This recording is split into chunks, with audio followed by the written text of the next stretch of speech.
말씀의 제목은 그러므로 너희도 온전하라 이런 말씀을 통해서 예수님의 마음이 또 하나님의 마음인데 하나님께서 저희들 향하신 마음이 어떻게 표현되는가 하는 것을 좀 오늘 말씀을 통해서 함께 나누고자 합니다. 저희들은 항상 원수를 사랑하라라는 얘기를 하지만 이것이 과연 합당한 얘기인가 이런 것에 의문을 가질 수 있습니다. 그런데 하나님께서 우리에게 원하시는 것은 하나님이 우리를 사랑하셨기 때문에 그 하나님의 사랑을 우리가 덧입었기 때문에 그 하나님의 사랑을 이 땅에서 온전한 하나님의 사랑을 우리 나타내지 못하지만 그래도 점진적으로 그 하나님의 사랑을 나타내야 되는 분이 있습니다. 그런데 때로는 하나님의 말씀을 오해하는 것들이 있습니다. 원래는 바울이 사울이었을 때 하나님의 말씀을 오해했습니다. 하나님을 위하여서 예수님을 믿는 사람들을 핍박하는 것이 하나님의 일을 행하는 줄 알았습니다. 그런데 예수님을 만나고 나서 그의 삶이 완전히 바뀌었다는 것입니다. 그는 누구보다도 뛰어났던 신학자였습니다. 하나님의 말씀을 누구보다 더 많이 안다고 하는 율법학자였고 그 율법을 가르치는 선생이었습니다. 가르치는 주자 중에 가장 높은 자의 위치에 있다고 봐야 되는데 이 사울이 예수를 만나면서 자신의 이름을 바울이라고 바꾸게 되는 것입니다. 높은 자에서 낮은 자의 모습으로 바뀐다는 것입니다.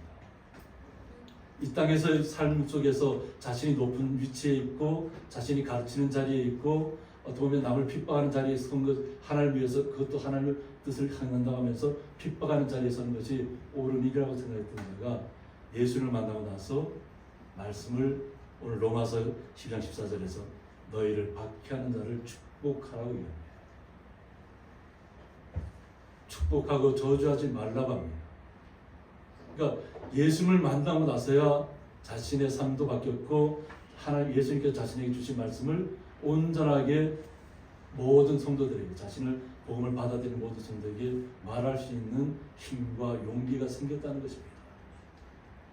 이렇게 박해하는 자를 축복하라고 예수님께서 말씀하신 그 말씀을 그대로 자신이 실천하라고 얘기할 때 저주하지 말라는 얘기를 할 때는 이미 자신의 삶은 예수님의 삶에 점진적으로 다가갔고 하나님을 알아간다고 하는 것입니다.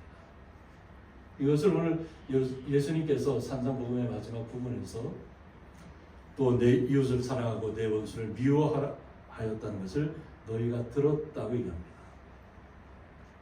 그런데 구약 성경에는 내 원수를 미워하라는 얘기가 없습니다. 그러니까 외경이라든가 집회서라든가 그냥 부전으로 들려오는 이야기는 뭐냐면 우리가 눈에는 눈, 이에는 이 이렇게 받아들이잖아요. 이제 그것을 잘못 오해하면 하나님께서 우리를 항상 말씀 속에서 구약에서부터 원수를 사랑하라고 얘기합니다. 그런데 사람들은 여호와 하나님께서는 복수하는 분, 그러니까 우리도 똑같이 원수를 미워해도 된다 이렇게 잘못된 이야기들이 계속해서 돌아다녔다는 것입니다. 그래서 외경이라든가 집회서들이 성경 안에 들어오지 못하는 것입니다. 하나님께서 그렇게 말씀하신 적이 없기 때문입니다. 그런데 많은 사람들이 원수를 미워하라 했다는 것을 들었다는 것입니다. 그러니까 말씀을 오해한 부분에 대해서 예수님께서 이 땅에 오신 하나님께서 보내신 아들이잖아요. 그래서 저희는 삼위일체로서 같은 하나님의 마음을 갖고 있는 분이 이 땅에 육신의 몸을 입고 오셨다는 것입니다. 그래서 예수님께서 그것을 바로 잡아주기 위해서 오늘 본문의 말씀을 하고 계시는 것입니다. 오히려 시편 139편 21절 보면 여호와여 내가 주를 미워하는 자들을 미워하지 아니하오며 라고 했습니다. 이 역설적이잖아요. 시편 기자가 하나님 앞에 기도하면서 내가 주를 미워하는 자들을 미워하지 아니한다 하면 이것이 가능한 일일까요? 주를 치러 일어나는 자들을 미워하지 아니하나이까 하고 얘기합니다. 우리 인간의 모습에 대해서 얘기합니다. 우리의 삶은 어떻게 보면 나를 핍박하는 자, 나를 저주하는 자, 나를 뭐 죽이라는 자가 대항하는 사람들에게는 맞서 싸워야 되잖아요. 그죠? 근데 그 싸우는 것들을 우리가 말씀을 가지고 이해해야 될 줄 있습니다. 우리 육신의 혈기를 가지고 나가는 것이 아니라 주님께서 주시는 말씀, 주님께서 나의 삶에 적용시켜서 내 삶이 그 말씀을 온전히 받아들여졌을 때 내 삶이 바뀌는 것입니다. 바울처럼. 이해되지 않았는데 내 삶이 그것을 이해하게 될까요? 내가 그들을 심히 미워한다고 했어요. 이것이 인간의 본성입니다. 어떻게 보면 하나님을 미워한다고 하는 것이죠. 주를 미워하는 자들을 내가 분명히 미워해야 된다는 거죠. 근데 미워하지 않을 수 없다는 거죠. 그러니까 주를 치러 일어나는 자를 미워하지 않아요. 분명히 주를 대항하는 자들을 향해서 내가 분연히 일어나서 대항할 것이라는 것을 역설적으로 이야기하는 거죠. 내가 그들을 심히 미워한다. 그리고 그들은 나의 원수들이라고 얘기합니다. 그러니까 주를 대항하는 자를 대적하는 자들은 다 주의 원수니까 내가 대신 싸우겠다는 얘기예요. 주님을 대신해서 내가 싸우겠다는 의지로 이 강력한 표현이 이 시편의 말씀입니다. 그러면 우리가 주님을 영접했다고 하면 주님을 대항하는 대적한 자들을 향해서 불같이 일어나서 싸워야 하는 것이 당연한 것처럼 오늘 시편기자는 얘기합니다. 그러나 우리는 이 말씀 속에서 우리 자신이 혈기로 싸워서는 절대 안 된다는 것을 다시 한번 말씀 속에서 이해될 줄 있습니다. 예수님께서는 뭐라고 말씀하셨냐면 나는 너희에게 이르노니 너희 원수를 사랑하라고 얘기합니다. 분명히 우리는 육신의 생각으로는 원수를 사랑할 수 없습니다.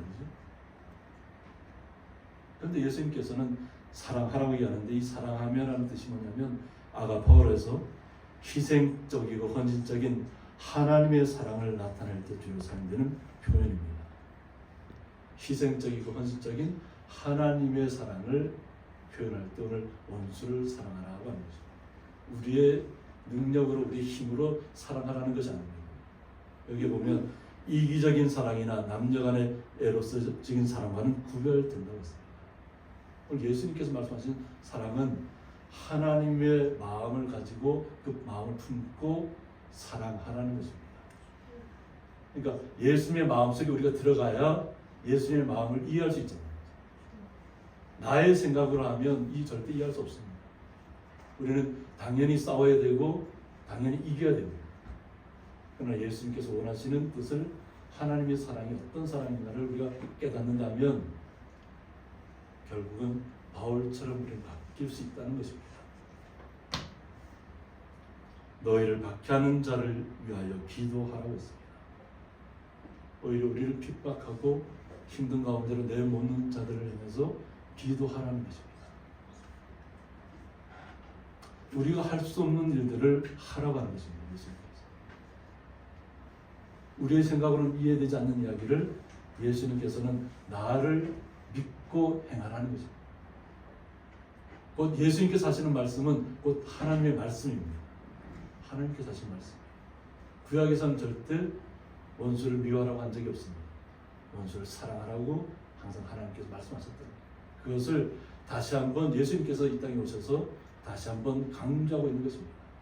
하나님의 사랑으로 돌아가서 모든 사물을 바라보라는 것입니다.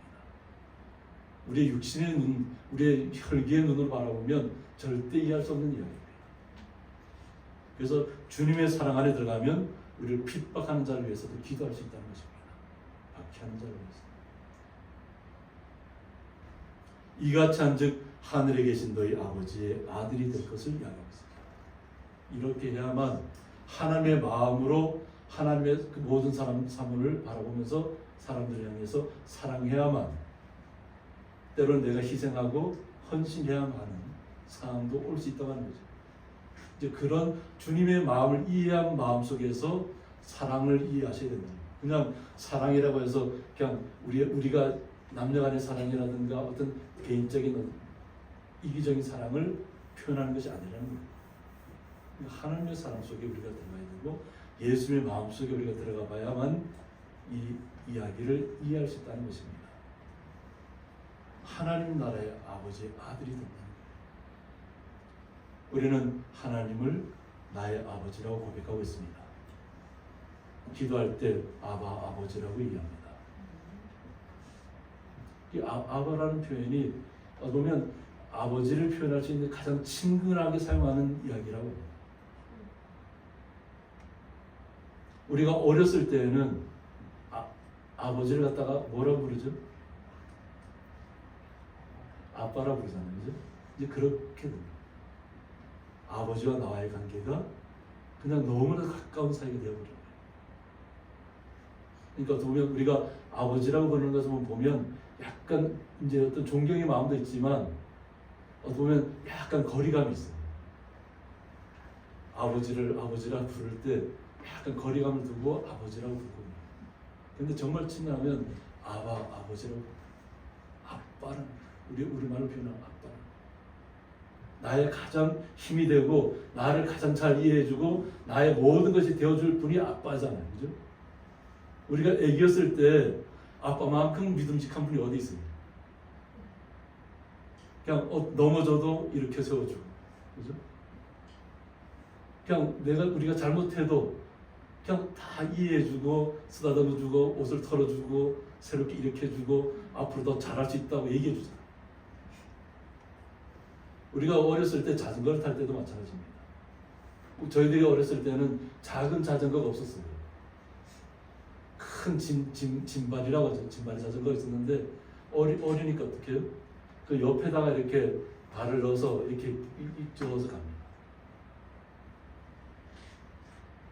제가 어렸을 때 그 당시에는 자전거가 귀했기 때문에 마루 창문인 마루 안에다가 이렇게 들여다놨어요. 귀한 거기 때문에.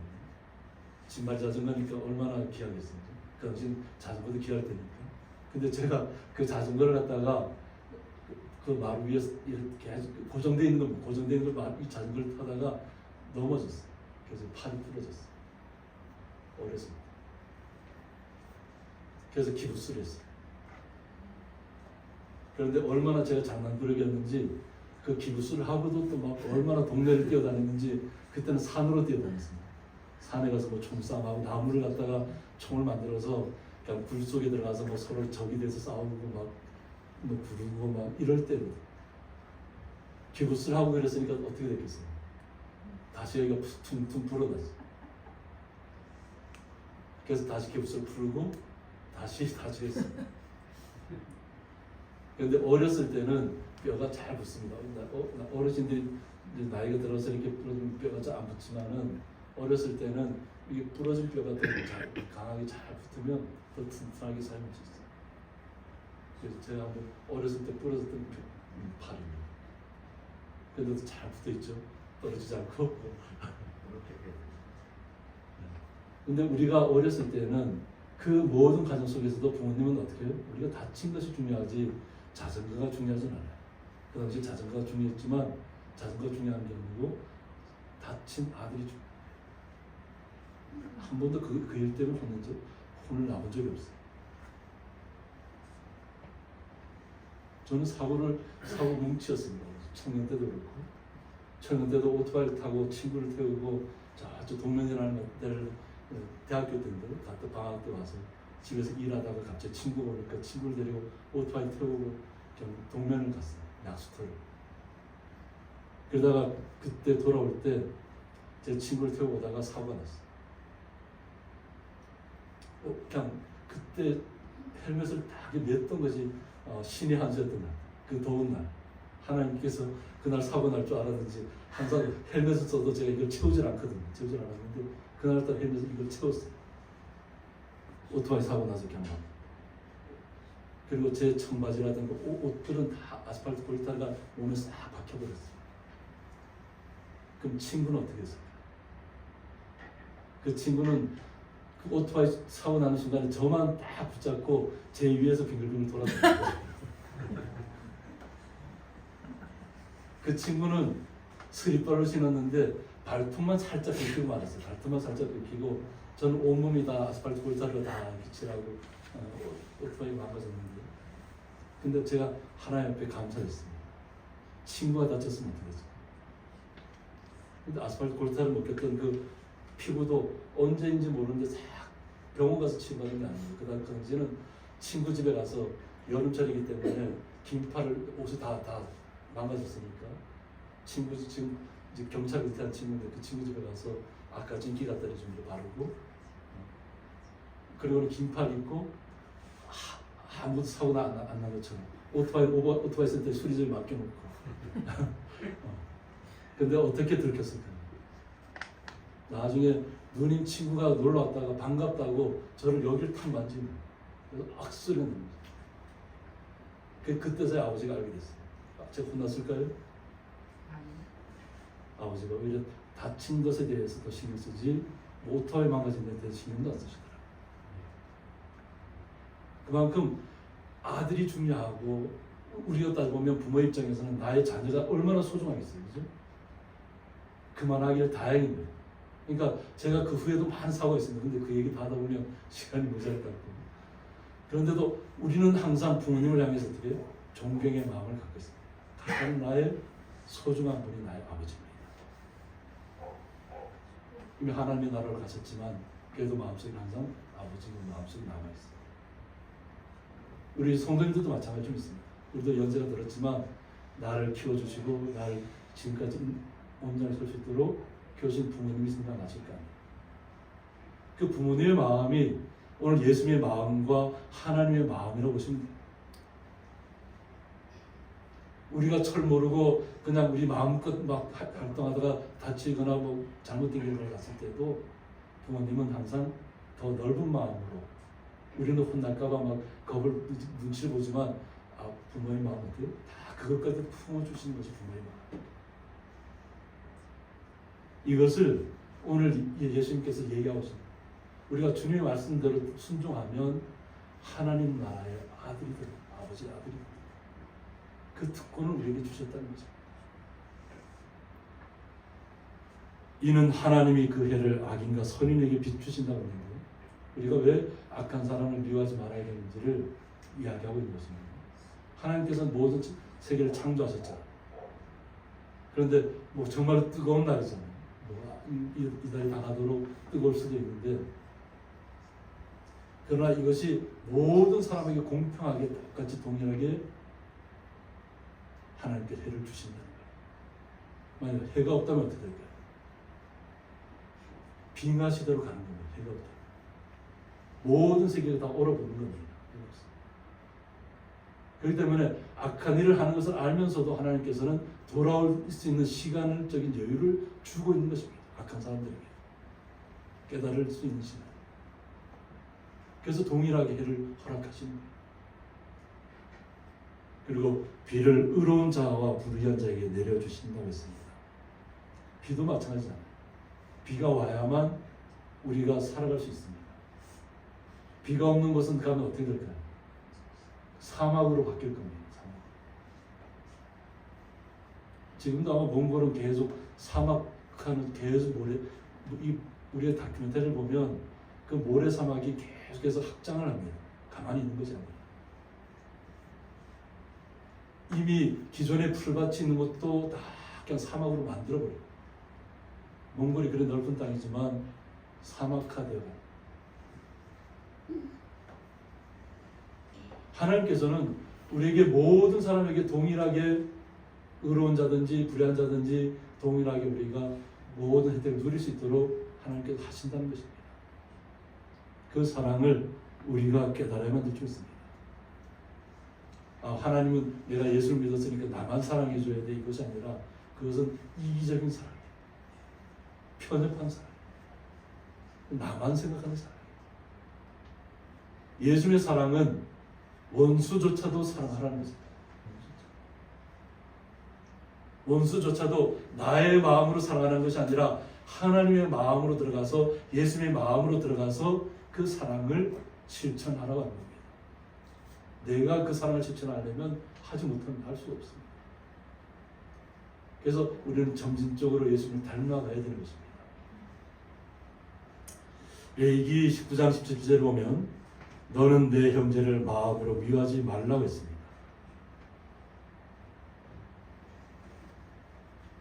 그러면 우리가 이 방법을 알아야 됩니다. 사랑하라고 했는데 그 사랑하는 것을 갖다가 무조건적인 사랑은 아닙니다. 이 사랑에도 무조건 하나님의 사랑 무조건적인 사랑이지만 우리가 이 땅에 살아가면서 여러 가지 상황들을 겪습니다. 불평 부당한 일도 겪고 바로 잡아야 될 일이 있다는 거예요. 그럼 그런 일들조차도 사랑해야만 하는 거냐. 바로 잡을 것은 바로 잡아야 된다. 너는 내 형제를 마음으로는 미워하지 말아라. 마음에서 그냥 표현하지 않고 내 마음속으로만 그냥 저 사람을 죽일 듯이 그냥 항상 갖고 있어서는 안 된다는 거예요. 내 이웃을 반드시 견책하라고 했습니다. 잘못된 것을 바로 잡으라는 것입니다. 다만 잘못된 것을 바로 잡되 마음으로는 미워하지 말라는 거죠. 우리가 보통 성격 좋은 사람을 어떻게 표현해요? 그냥 화가 났을 때는 확 화를 냈는데 거기에 속에는 마음 그런 나쁜 마음 계속 품고 있어서 그런 게 아니라 그냥 잘못된 것에 지적하기 위해서 화를 낸 것이라는 거죠. 근데 그것을 끝까지 마음이 품고 있나? 잊어버리잖아요. 잘못된 것을 바로잡기 위해서 당장 그때는 화를 냈지만 그 미워하는 마음이 아니었다.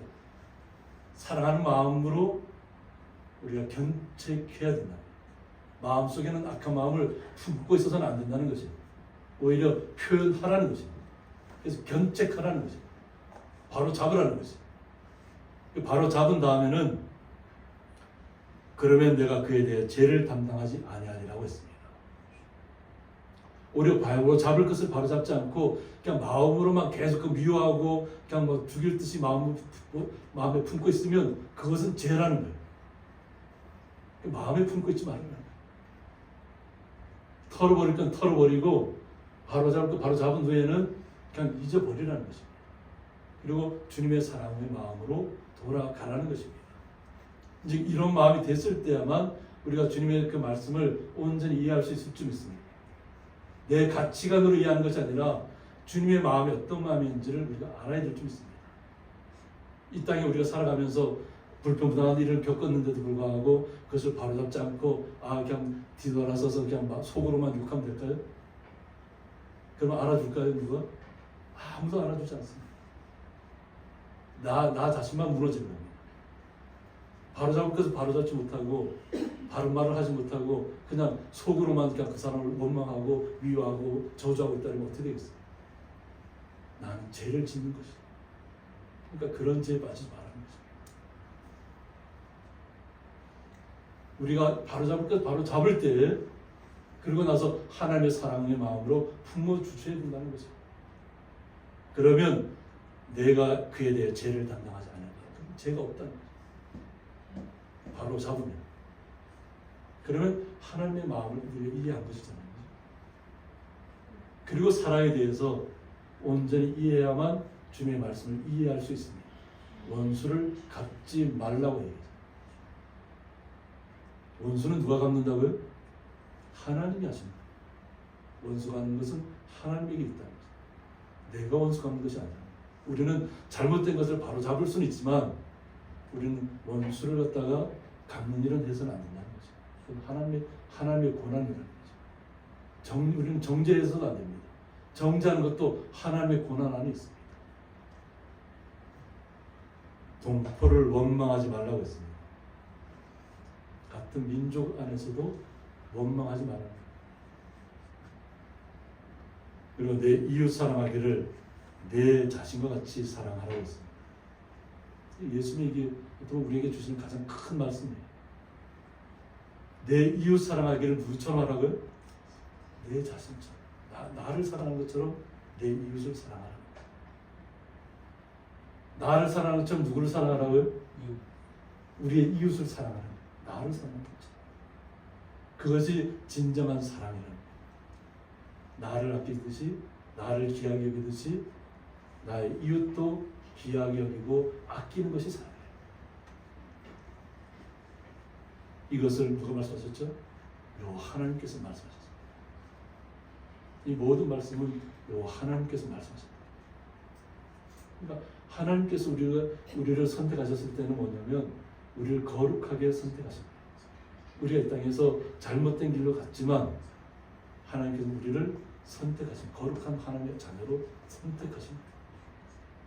그리고 잘못된 길로 빠지지 말라는 것이, 마음으로 미워하지 말라는 것이, 바로 잡을 것은 바로 잡고 견책할 것은 견책하고 그리고 나서 하나님 앞 사랑으로 품으라는 것입니다.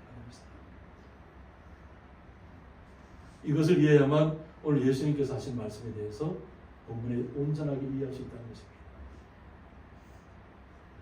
너희가 너희를 사랑하는 자를 사랑하면 무슨 상이 있으리요? 나를 너무 사랑해줘. 그러면 당연히 사랑해 줄 거 아닙니까? 그러면 무슨 상이 있을 것입니까? 나를 핍박하는 조차도 주님의 마음으로 품고 그를 위해서 기도해 줄 때 진정한 사랑이 나타나는 것입니다. 그러니까 남이 나를 사랑해 주니까 나도 같이 그만큼 사랑해 주는 것은 진정한 사랑이 아니라는 거예요. 세리도 이같이 아니하느냐고. 세리는 그 당시에 가장 보면 이스라엘 민족 입장에서 보면 가장 악한 사람이었어요. 왜냐하면 로마를 대신해서 세금을 대신 걷는 사람이었어요. 가난하게 살든 뭐 어떻게 살든 간에 그 따지지 않고 무조건 세금을 많이 거두어서 로마에 바칠 것은 바치고 남는 것은 자기 것으로 삼았잖아요. 이것이 세리입니다. 그러니까 이스라엘 민족에게는 그냥 세리처럼 나쁜 사람이 없는 거죠. 매국노잖아요. 매국노. 로마의 군인들이 와서도 하는 것도 힘들 텐데 대신 로마를 대신해서 그냥 갖다 다 자기들 것을 다 끌어다가 다 주고 자기 배를 채우는 사람이죠. 근데 이 세리조차도 자기를 사랑하는 사람한테는 사랑한다는 거예요. 그 동일하다는 거죠. 이런 사람은 우리가 사랑의 범위에 넣을 수가 없다는 거예요. 진정한 하나님의 사랑의 범위. 그냥 자기 가족을 위한 사랑, 자기에게 잘해주는 사람한테 해주는 것은 얼마든지 해줄 수 있는 것은 이기적인 사랑이 될 수 있다는 거죠. 그런데 하나님의 사랑은 아가파적인 사랑입니다. 하나님을 희생하고 헌신해서 우리를 사랑하십니다. 그 모든 것까지도 다 품어주시는 분. 또 너희가 너희 형제에게만 물어나면 남보다 더하는 것이 무엇이냐고 했습니다.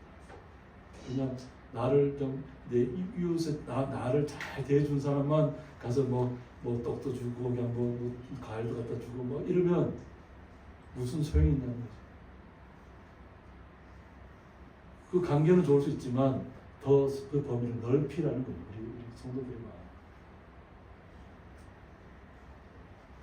이방인들도 이같이 아니하느냐고 얘기하고 있어요. 그 이방인은 지금 우리가 되겠죠. 그 당시에 말씀을 따지면 이스라엘 민족의 바깥에 있는 사람들은 다 이방인이에요. 이방인들도 같은 형제에게 물어나는 일들은 너무 잘한다는 거예요. 그런데 예수님의 사랑은 그것이 아니라는 거예요. 왜? 우리를 하나님의 자녀 삼았잖아요. 하나님의 아들, 딸이 되게 하셨잖아요. 하나님의 아들, 딸이 되기 위해서는 하나님의 마음을 닮아가야 합니다. 예수님의 마음을 닮아가야 된다는 것입니다.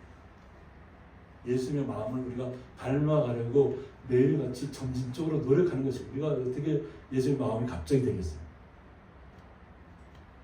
하나하나 실천해 나가는 것입니다. 한꺼번에 다 이루었다고 이루어지는 것이 아닙니다.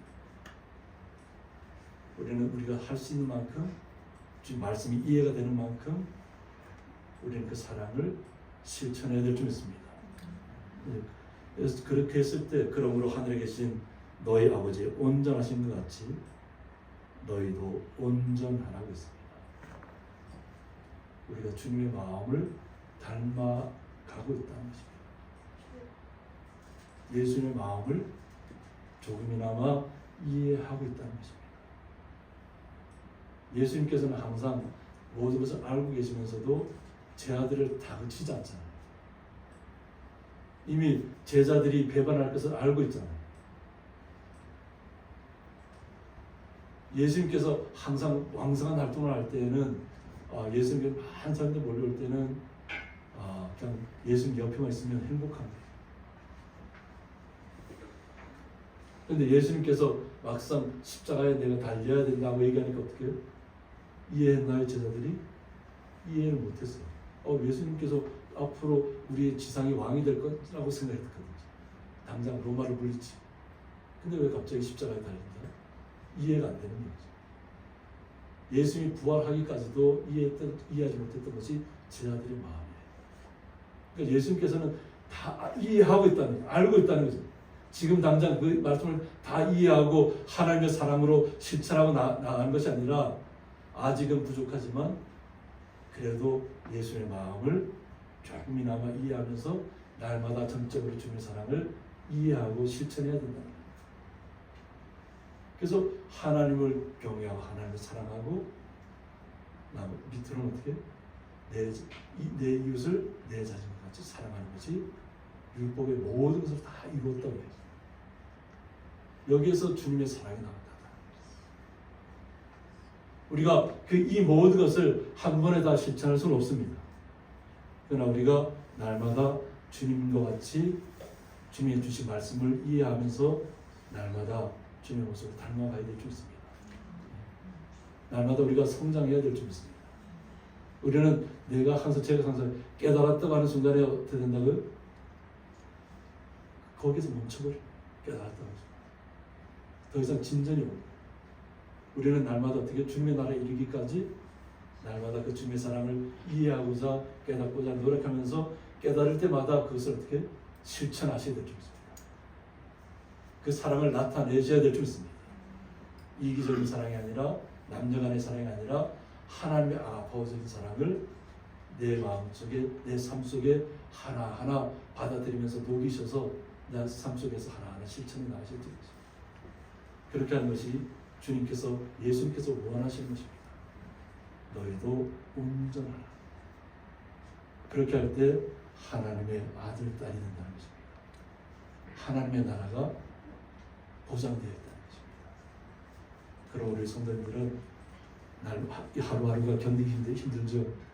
뜨거운 날씨만 만나면 지치고, 지난주 우리 김영현 목사 말씀하신 것처럼 살이 탄 것 같고, 막 고통의 시간들이 오고, 저도 이렇게 지금 얘기를 하는 중에도 목이 바짝바짝 말라요. 왜? 날이 더우니까 물을 계속 찾게 되더라고요.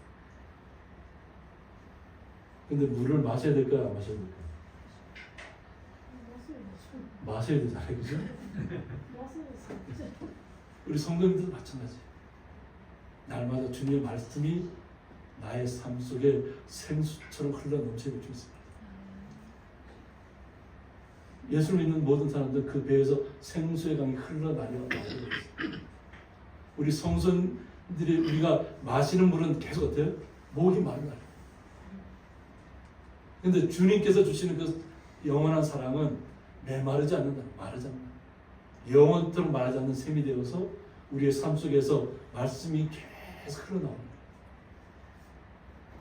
이것이 우리 성도님들의 삶 속에서 날마다 실천되어야 될 줄 있습니다. 주님께서 나에게 깨닫게 할 때마다 깨닫게 하시니 감사합니다. 이 말씀을 제가 오늘 당장 실천하겠습니다. 옮기겠습니다.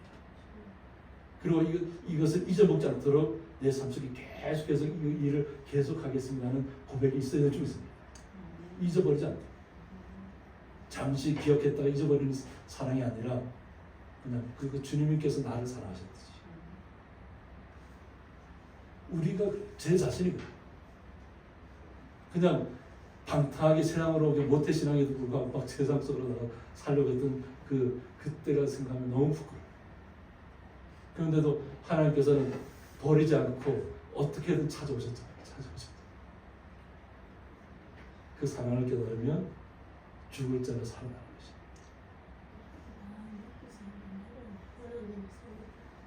그러니까 하나님이 우리 성도들을 이끌고 가시는 거예요. 고백하세요.